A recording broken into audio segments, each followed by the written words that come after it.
We often speak of love as if we know it, its warmth, its gravity, its mystery.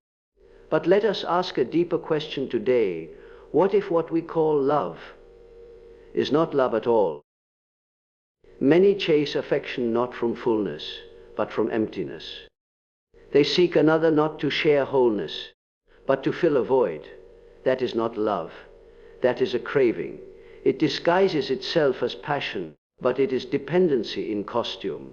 True love does not demand, it allows. Often, what binds two people is not soul-deep connection, but shared wounds. They are not in love. They are in trauma. This attraction may feel intense, fated even, but it is merely two unconscious minds mirroring pain. Real love begins after the illusion ends. We fall for projections, not people. We don't see them. We see what we want them to be. That's not love. That's the shadow at work. The unacknowledged parts of ourselves cast onto others trick us into attachment. The soul cannot love what the ego has distorted. Love is not possession. Love is presence. Not clanging, but allowing. Not consuming, but witnessing. The moment love becomes control, expectation, or sacrifice of the self, it ceases to be love. So, ask not, do I love them? But, do I know myself in their presence? Because only those who have met themselves, darkness and light, can ever truly meet another. What we call love is often fear, loneliness, or need wearing a beautiful mask. But love is silent recognition. Love is seeing. Love is truth. This is not love until it is. Thank you. Love built on need is not love. It is psychological hunger. When someone seeks a relationship to fill an inner emptiness, they are not truly offering love, but instead extending a silent plea to be rescued. The longing they feel is not for the other person, but for a feeling of safety, worthiness, or identity that they themselves have not yet cultivated from within. In this dynamic, love becomes a transaction. I give you affection so that you complete me. But true love never arises from incompleteness. It is born from self-knowledge and emotional wholeness. Psychological hunger is a subtle force. It can feel urgent, passionate, even poetic. It says, I can't live without you, or you are everything to me. Yet beneath those words lies a deeper truth. I do not know who I am without you, or I cannot face myself alone. This hunger disguises itself as romance, but its roots are tangled in fear, insecurity, and unresolved wounds. The person is not drawn by the soul of another, but pulled by the magnetic force of what they believe they are missing. They seek in another what they have not found in themselves: acceptance, approval, meaning, identity. What begins as a tender connection can quickly turn into silent pressure. The relationship, once idealized, becomes a stage where one partner is expected to perform emotional miracles. The hungry heart wants constant validation. It needs to be seen, soothed, and secured. And if the other person fails to provide this endless reassurance, they are blamed, criticized, or clung to more tightly. Love becomes conditional. It is no longer a mutual exchange, but an unconscious attempt to fill a void. This kind of hunger often stems from early life experiences. Moments when one did not feel fully loved, fully held, or fully accepted. That emptiness, left unexamined, becomes a silent ghost carried into adult relationships. The partner becomes a substitute for what was never received, a living symbol of parental love, security, or approval. But no lover, no matter how devoted, can heal a wound that we refuse to face. Until that pain is acknowledged and integrated, We continue the cycle longing, attaching, resenting, and repeating. When love is rooted in need, it comes with an unspoken demand. Be who I need you to be, not who you truly are. The other person's freedom is quietly sacrificed on the altar of our fear. Their boundaries become a threat. Their autonomy feels like rejection. In this way, psychological hunger turns love into control. We may begin to monitor, manipulate, or smother, not because we are cruel, but because we are terrified, afraid of abandonment, afraid of being alone with ourselves. True love cannot emerge from this space. True love is not about being completed. It is about being witnessed, shared with, and met. It grows between two whole individuals, not two fragments trying to become one. Where there is hunger, where is grasping? Where there is love, there is presence. Love says, I see you as you are, and I choose to be here. Not because I need you to save me, but because I want to walk beside you. Freedom is the measure of real love. If your love does not allow the other person to breathe, to be, to grow, even to walk away, then it is not love, it is attachment. An attachment born from psychological hunger will always end in disappointment, because no one can carry the weight of another's unlived life. To love from wholeness is not to be free from longing, but to know that your longing is your own to understand. It is to say, I feel desire, but I do not demand. I feel connection, but I do not consume. I feel affection, but I do not lose myself in it. That is the beginning of mature love. A love that does not arise from absence, but from presence. A love that does not say, complete me, but says, walk with me. Until we meet ourselves, we will keep seeking someone to do it for us. But that is not love, that is hunger. And hunger, though it feels like desire, is only the echo of our own forgotten self. Trauma bonds often masquerade as romantic connection. Two people may meet and feel an intense, almost magnetic pull toward one another. They might call it love at first sight, soulmates, or destiny. But underneath this urgency lies something else entirely. Familiar pain dressed in the clothing of passion. What feels like deep connection is often the unconscious recognition of shared wounds. These are not two souls meeting in wholeness, but two psyches colliding through the unresolved pain they carry. In these relationships, the intensity is often mistaken for depth. There is a rush, a sense that the other person gets you without needing words. But what is actually happening is a silent agreement. I see your wounds because they mirror mine. This creates a sense of being known, of being deeply understood. But it is not understanding based on truth. It is understanding rooted in mutual brokenness. The relationship becomes a reenactment of old emotional patterns. Abandonment, betrayal, unworthiness. These aren't just memories. They are active forces, and they drive the bond forward with startling power.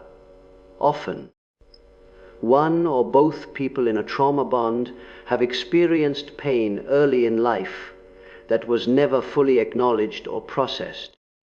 It might be emotional neglect, inconsistent love, rejection, or the deep ache of never feeling truly safe.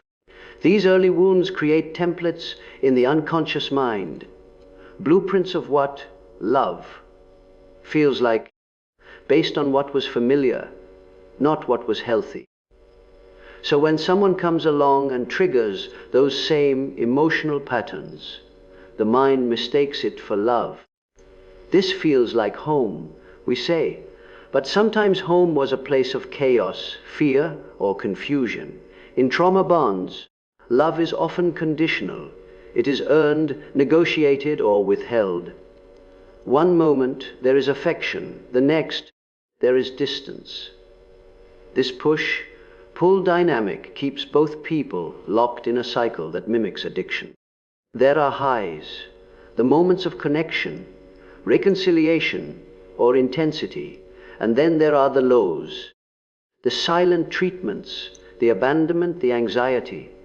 This cycle becomes familiar, and the body starts to crave the relief of reunion, not unlike a drug. The relationship becomes less about love and more about survival. What makes trauma bonds so convincing is the story we tell ourselves. We call it fate. We say, "No one has ever made me feel this way." We convince ourselves that the drama and chaos are signs of passion. But genuine love is not chaotic. It is not defined by confusion, fear, or the constant need to be reassured. It is kind. It allows space not just for closeness, but for individuality. A trauma bond, on the other hand, is full of emotional enmeshment. The self disappears. Boundaries dissolve. You begin to need the other person to regulate your emotional world. That is not intimacy. That is dependency. When you are in a trauma bond, leaving the relationship feels impossible. Even if you are suffering, even if you know something is deeply wrong, there is a force pulling you back. That is because your unconscious mind believes that if you can just fix this person or earn their love, you will finally heal the original wound. But no partner can rewrite your past. And no amount of suffering can transform dysfunction into love. To untangle from a trauma bond requires painful honesty. It means questioning the feelings we have come to trust. It means asking, is this love making me more whole or more fragmented? Does this connection help me grow or keep me stuck? The answers are rarely easy, but they are necessary. Because real love begins where illusion ends. True connection is not born from trauma. It is born from awareness. When we begin to see ourselves clearly, when we tend to our own wounds with compassion and courage, we become less likely to mistake pain for love. We begin to recognize the difference between being drawn to someone because they reflect our familiar suffering, and being drawn to someone because they reflect our healing. The pain that brings us together does not have to be the force that keeps us bound. We can honor our past without repeating it. We can understand our trauma without living inside it. And we can learn, over time, that love does not have to hurt to be real. We fall in love with projections, not real people. In the early stages of love, what we often experience is not a true meeting of two souls, but a meeting of inner fantasies, unspoken longings, and unconscious hopes. We look at someone and see not just who they are, but who we need them to be. They become a canvas for our unmet desires, a mirror for our hidden fears, a story we tell ourselves more than a reality we see clearly. The person standing before us is filtered through the lens of our past experiences, expectations, and emotional needs. This lens shapes our perception so deeply that we're not truly falling in love with them. We're falling in love with the image our psyche has constructed. These projections are powerful because they carry emotional weight. They come from the parts of ourselves we don't fully understand or accept. Sometimes we project ideal traits, strength, safety, beauty, wisdom, onto another person, believing they possess what we lack. Other times we project our inner wounds, seeing danger or betrayal where there is none, simply because it's what we expect. These projections can create both passion and paranoia, hope and heartbreak. What we think is love is often the intense emotional response to what we believe this person represents for us. They may not have said or done much at all, yet we build an entire emotional universe around them. This process happens automatically. The unconscious mind is constantly organizing the world around us based on internal patterns. And in relationships, this means we often don't see people as they are. We see them as they make us feel. If someone makes us feel seen or safe in a way we never experienced before, we elevate them. If someone unknowingly triggers our abandonment wounds, we become reactive or afraid, interpreting their every action through a distorted lens. These dynamics can be invisible at first, masked by the intensity of attraction or the comfort of familiarity. But over time, the cracks appear. The image we created begins to fall apart as reality intrudes. What follows is often disillusionment. The moment we begin to see the other person more clearly, we may feel betrayed, disappointed, or even angry, not necessarily because they changed, but because they never were the fantasy we created. We blame them for failing to live up to the version of them we invented. And yet, this disillusionment is not a failure of love. It is the beginning of real intimacy. It is only when the projection dissolves that the real person can emerge. But this unveiling can be difficult. It requires us to face the parts of ourselves we have disowned, the needs we hoped someone else would fulfill, the emptiness we tried to cover with infatuation, the ideal we imposed onto someone who never agreed to carry it. It forces us to ask, was I ever in love with them? Or was I in love with what they made me feel about myself? True love cannot begin until this question is asked with honesty. To love someone in their reality, not as a projection but as a person, is to see them as they are, not just as they appear to us.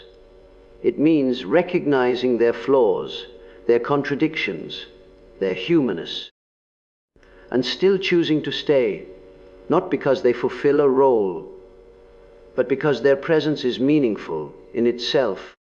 Real love does not require perfection. It does not depend on fantasy. It allows room for growth, difference, even disappointment. It understands that the other person is not here to complete us, fix us, or make us whole. They are here to walk beside us, freely and fully. Falling in love with a projection is easy.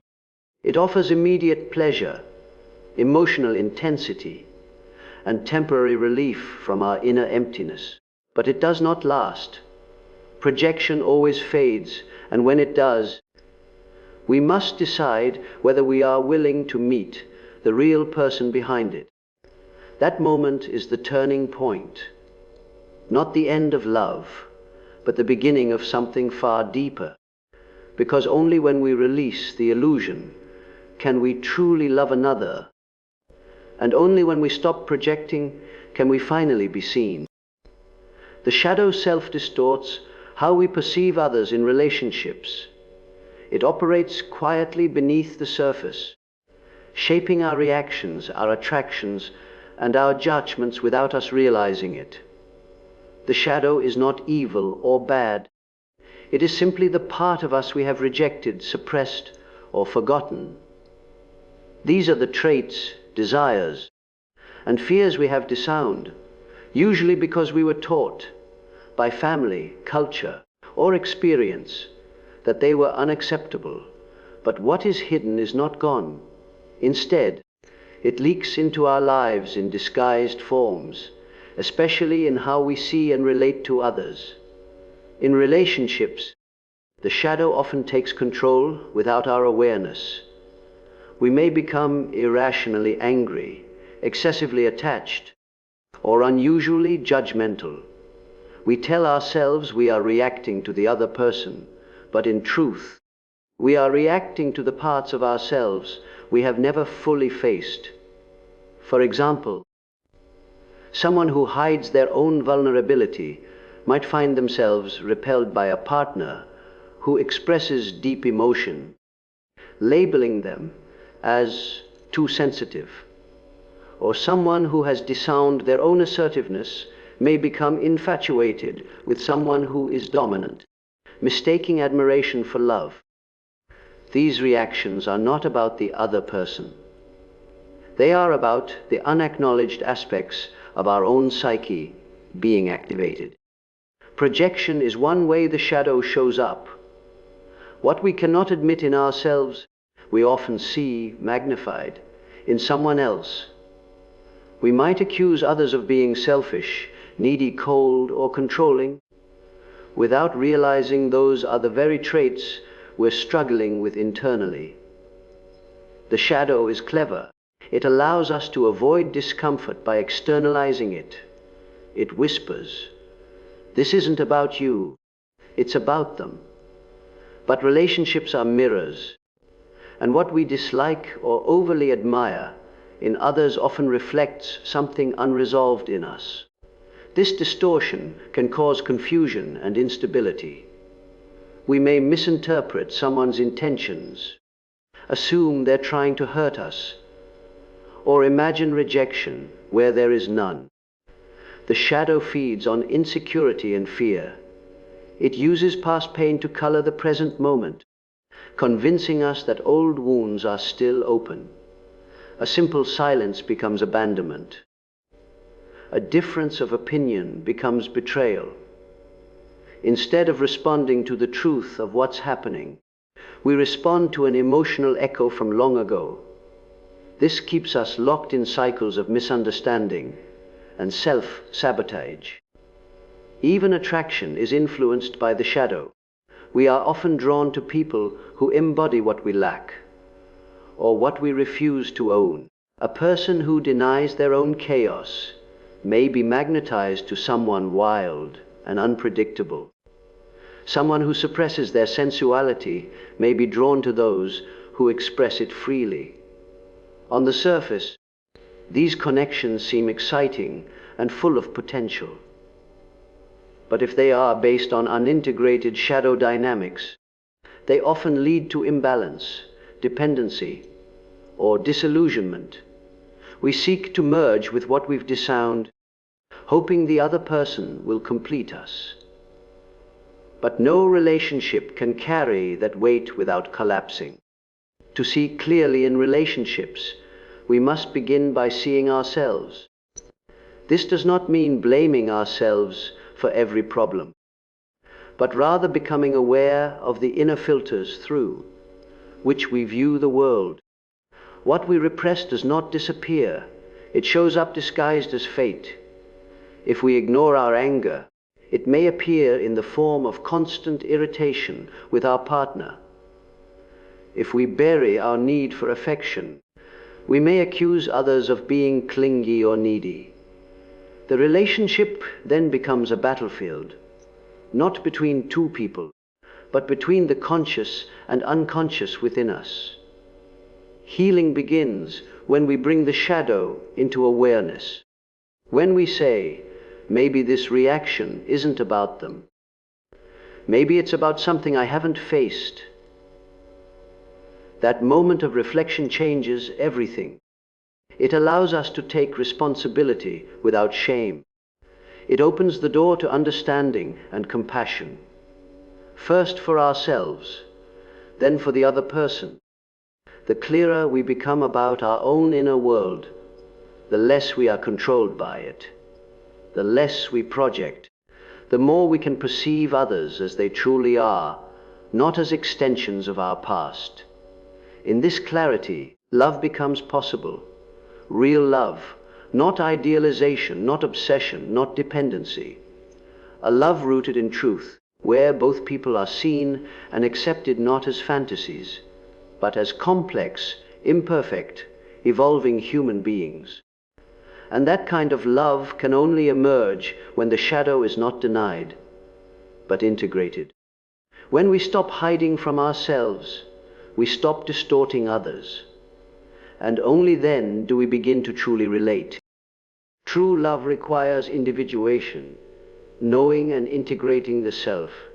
Without this deep inner work, what we often call love is merely a reflection of our unresolved needs, our unconscious patterns, and the roles we think we are supposed to play.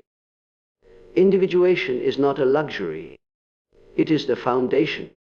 It is the lifelong process of becoming who we truly are, not who we were taught to be, not who we pretend to be, and not who someone else wants us to be. Only through this unfolding of the self can we meet another as a whole being rather than as a fragmented, self-seeking completion. When we enter into relationships without knowing who we are, we tend to lose ourselves. We bend, shrink, or mold ourselves to fit the shape of another. We confuse love with merging, with fusion, with disappearing into someone else's world. We may believe that love means giving everything, even our own identity. But that is not love. It is a surrender of selfhood. And over time, this loss becomes suffocating, even if it felt romantic at first. True intimacy cannot grow where the self is absent. To individuate is to turn inward. It is to ask, what do I feel, believe, desire, and fear, apart from anyone else? It requires us to sit with our contradictions, face our darkness, and understand our patterns. It is not always a comfortable process. It involves shedding illusions, challenging assumptions, and breaking away from inherited beliefs. But as we do this, something begins to emerge that is uniquely ours: a voice, a path, a presence that is grounded in truth. And when we know ourselves in this way, we stop asking others to define us. This self-knowledge creates the space for true love to exist. Love, in its highest form, is not dependency. It is not built on roles or projections. It is the meeting of two differentiated selves, each capable of standing alone, yet choosing to walk together. Individuation allows for this choice to be conscious, not compulsive. When we are no longer seeking someone to fill our emptiness or validate our worth, we can see others more clearly. We can love them not for what they provide, but for who they are. Love without individuation often becomes enmeshment.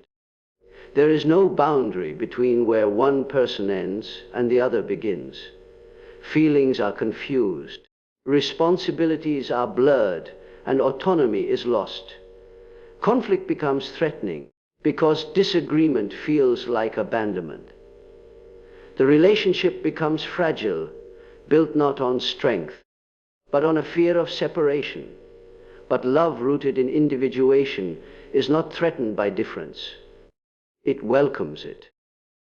It understands that two complete people will never be the same, and that this is not a weakness, but a richness. When we are individuated, we do not fear solitude. We do not rush into connection to avoid being alone. Instead, we recognize that solitude is the ground from which love can grow. We no longer demand that our partner carry the burden of our happiness, fix our wounds, or answer our existential questions. We come into relationship with something to give, rather than with a hole to be filled. This transforms the entire dynamic, from need to offering, from grasping to generosity. Individuation also gives us resilience. When the inevitable storms of relationship arise, conflict, change, distance, we do not collapse. We have roots. We know who we are outside of the bond. This allows for a deeper trust, not only in the other person, but in ourselves. We do not panic when things shift. We do not chase love out of fear. We remain steady because we are grounded in our own becoming. And so, true love is not found by searching outward. It begins within. It is not the escape from the self, but the return to it. As we walk the path of individuation, we become more capable of real connection because we are no longer afraid of being fully seen. We know ourselves, and from that knowing, we can offer love that is conscious, respectful, and enduring. We do not love to be completed. We love to share the completeness we have worked to become. Love is not control or possession, but deep recognition of another soul. To truly love someone is not to claim them, not to shape them, not to confine them within the limits of our expectations or needs. It is to see them, not as a reflection of our desires or fears, but as a living, breathing being with a world of their own. This kind of love does not grip tightly. It does not seek to own or change. It simply witnesses, honors, and remains present. Many relationships mistake control for care. One partner watches over the other, questions their every move, tries to shape their choices, and justifies it all as love. But love is not supervision. It is not surveillance. It is not the subtle belief that someone must act a certain way in order to be worthy of our affection. True love is not a cage. It is not a contract written in fear. It is freedom.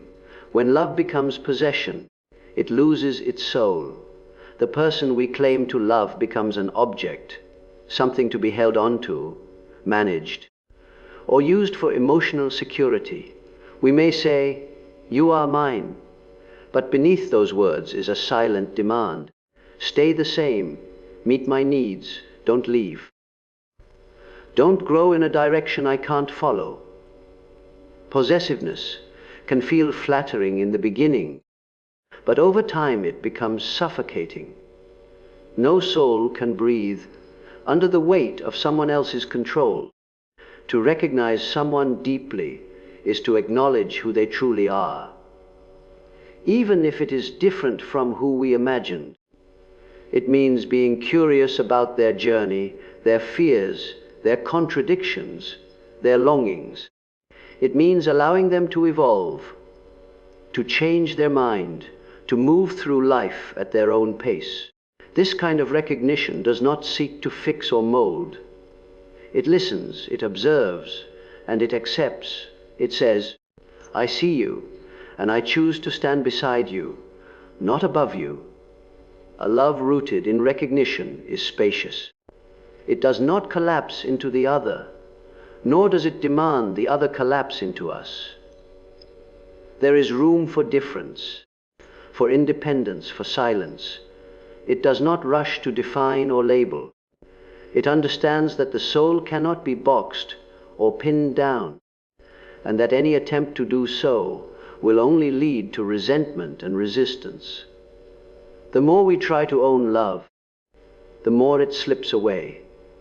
The more we try to hold a person in place, the more they will feel unseen. This deep recognition requires humility. It asks us to set aside our projections, our assumptions, and the narratives we want to believe. It invites us to meet the other as they are, not as we wish they would be. This can be challenging, especially when their truth confronts our own illusions. But in that confrontation lies the possibility of real intimacy, not the closeness of bodies, but the closeness of being known. When we stop trying to control or possess, we make space for trust. Trust is not built through obedience or agreement. It is born from being seen and respected. In this space, love becomes something more than comfort or security. It becomes a sacred recognition, a meeting of two inner worlds, each allowed to remain whole. each allowed to stand in its own light. This is not passive love. It is not indifferent or distant. It is fully engaged, but without manipulation. It offers support without condition. It chooses without coercion. It remains without chains. Such love does not seek to keep someone small in order to feel safe. Instead, it celebrates the other's expansion, even if that growth challenges us. Because when we truly love, we do not ask for ownership, we ask for presence. And so, love that recognizes is a love that liberates. It does not demand, be mine. It whispers, be fully yourself, and I will meet you there. In that meeting, there is no fear. There is no control. There is only the quiet power of two souls that have seen each other clearly and chosen to remain